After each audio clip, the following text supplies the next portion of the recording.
नमस्कार, मैं हूं गंगा प्रसाद। देश की माली हालत लॉकडाउन से पहले खराब थी। देश में लगातार जीडीपी का नीचे गिरना सरकार की आर्थिक नाकामी को उजागर कर रही थी। ये बताने के लिए काफी थी कि सरकार की बातों में जो दम दिखाई देता है वो दम नीतियों में दिखाई नहीं देता है, जिसकी नाकामी आर्थिक मोर्चे पर साफ दिखाई देती है। इस बीच कोरोना संक्रमण अटैक होने से सरकार को अपनी नाकामी छिपाने का मौका मिल गया। लॉकडाउन के बाद दुनिया भर की इकोनॉमी में स्लो डाउन देखने को मिला, जो भारत में भी दिखाई देता है। लेकिन इससे पहले ही सरकार की नीतियों की नाकामी बेरोजगारी दर के बढ़ते आंकड़ों में दिखाई देने लगी थी। लॉकडाउन से पहले फरवरी में बेरोजगारी दर 7.78% थी, जो मार्च में बढ़कर 8.7% तक पहुंच गया। इसका मतलब यह हुआ कि पिछले 43 महीने की सबसे ज्यादा बेरोजगारी दर थी। इसके बाद भी बेरोजगारी न सरकार के लिए मुद्दा है, न खुद को चौथा पिलर कहने वाली मीडिया को चिंता है, और इस देश के देशभक्त देशवासियों को अब भी भरोसा है कि सब ठीक ठाक है। लेकिन बढ़ती उम्र और रोजगार के कम होते अवसर के बीच फंसे बेरोजगारों के दर्दों को कौन समझेगा। नौकरी पाने के इंतजार में हर दिन गुजरने के साथ लंबा होता इंतजार और मुश्किल बढ़ा रहा है।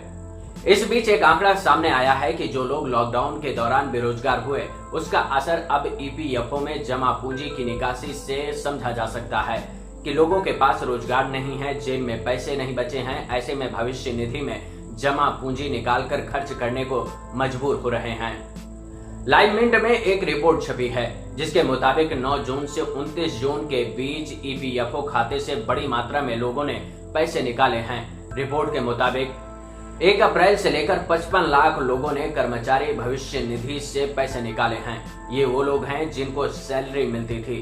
पिछले 3 हफ्ते से हर दिन 1 लाख लोग ईपीएफओ से पैसे निकाल रहे हैं। अब सोचिए, अगर इन लोगों के पास नौकरी होती तो क्या ये लोग अपने भविष्य को वर्तमान में खर्च करने का जोखिम लेकर भविष्य को संकट में डालने के बारे में सोच पाते।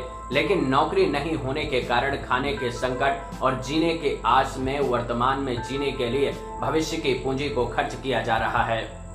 इसी रिपोर्ट में लिखा है कि 15 से 50 हजार कमाने वालों ने भी बड़ी संख्या में पैसे निकाले हैं।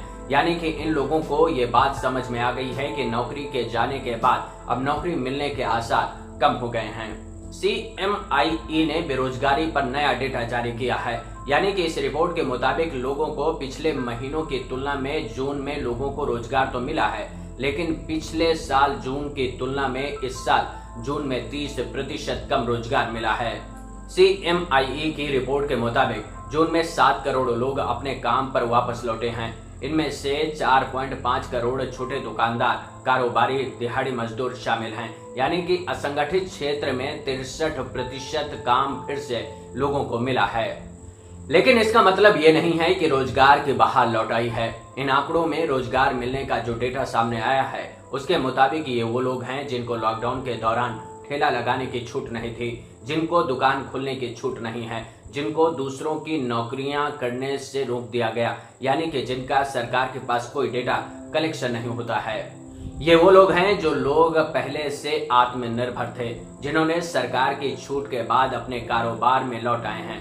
लेकिन मुश्किल ये है कि जो लोग महंगी फीस देकर दूसरों की नौकरी करने का सपना देखते हैं, उनकी अप्रैल में 1.77 करोड़ नौकरियां चली गईं, जबकि मई तक 1.78 करोड़ लोगों की नौकरियां चली गईं। लेकिन जून में जब लॉकडाउन में ढील देने की शुरुआत हुई तो सिर्फ 39 लाख नौकरियां वापस लोगों को मिली।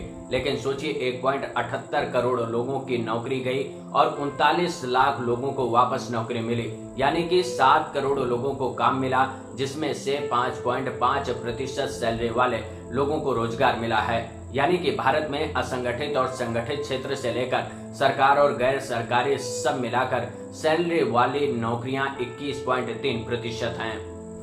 अब सोचिए, जिस देश में 80 करोड़ लोगों को सरकार 5 किलो गेहूं, चावल और दाल देकर पालने की सोचती है, उस देश में उनसे उस टैक्स की उम्मीद नहीं कर सकते जो बड़े बड़े उद्योगपति, अरबपति, खरबपति, लाखों रुपए की सैलरी पाने वाले अधिकारी और कर्मचारी भरते हैं।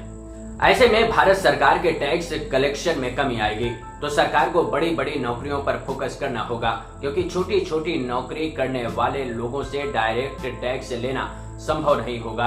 CMIE के डेटा के मुताबिक अब तक जो लोगों को रोजगार मिला है वो कम सैलरी वालों को मिला है जो खाते और कमाते हैं। यानी कि प्रधानमंत्री मोदी ने जिस योजना का मजाक भरी संसद में बनाया था। राजनीतिक सूझबूझ कहती है कि मनरेगा कभी बंद मत करो।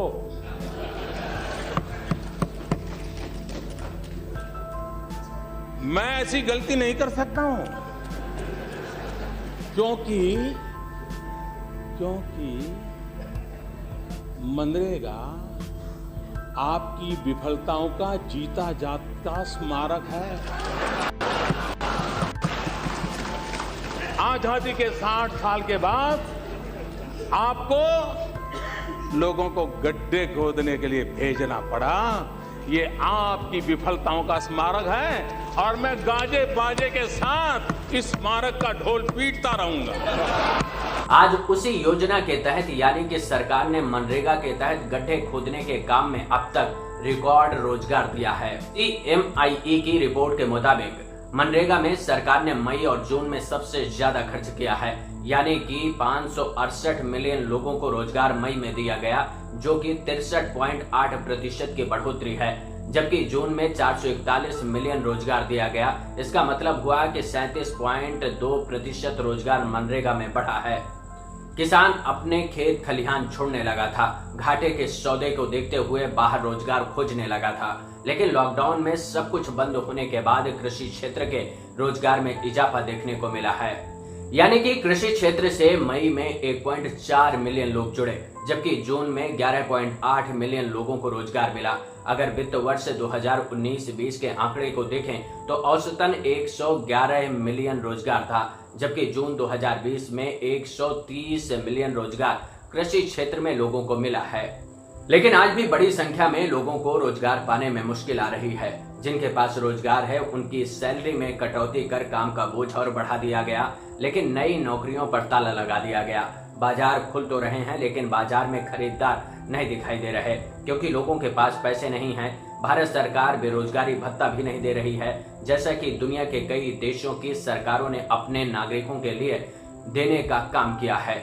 यानी कि अमेरिका में बेरोजगारी भत्ते के तौर पर $1200 प्रति व्यक्ति दिया गया। अगर पति पत्नी हैं तो $2400 दिया गया और बच्चा है तो $500 बच्चे के लिए अलग से दिया गया। जून में करीब 4 करोड़ अमेरिकी लोगों को बेरोजगारी भत्ते का फायदा मिला, जबकि ऑस्ट्रेलिया में 180 अमेरिकन डॉलर का आर्थिक पैकेज दिया गया है।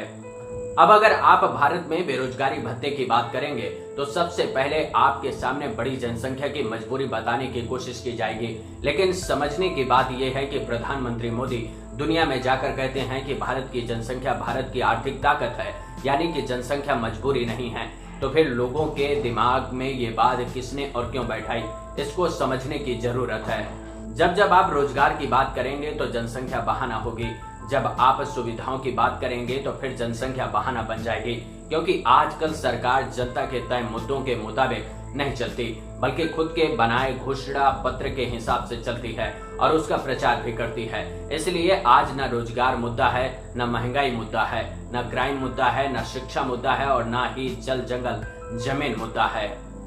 आगे और भी विषयों पर रिसर्च के साथ मुद्दों को लाता रहूंगा, लेकिन आपसे एक गुजारिश है कि चैनल को सब्सक्राइब जरूर करें, यही हमारी पूंजी है। अगर ये वीडियो आपको पसंद आया हो तो लाइक, कमेंट और शेयर करना भी मत भूलिएगा। इसके साथ ही आप मुझसे टेलीग्राम में सीधे जुड़ सकते हैं। मैं अपने सभी वीडियो टेलीग्राम में डालता रहता हूँ, जिसे आप आसानी से देख सकते हैं।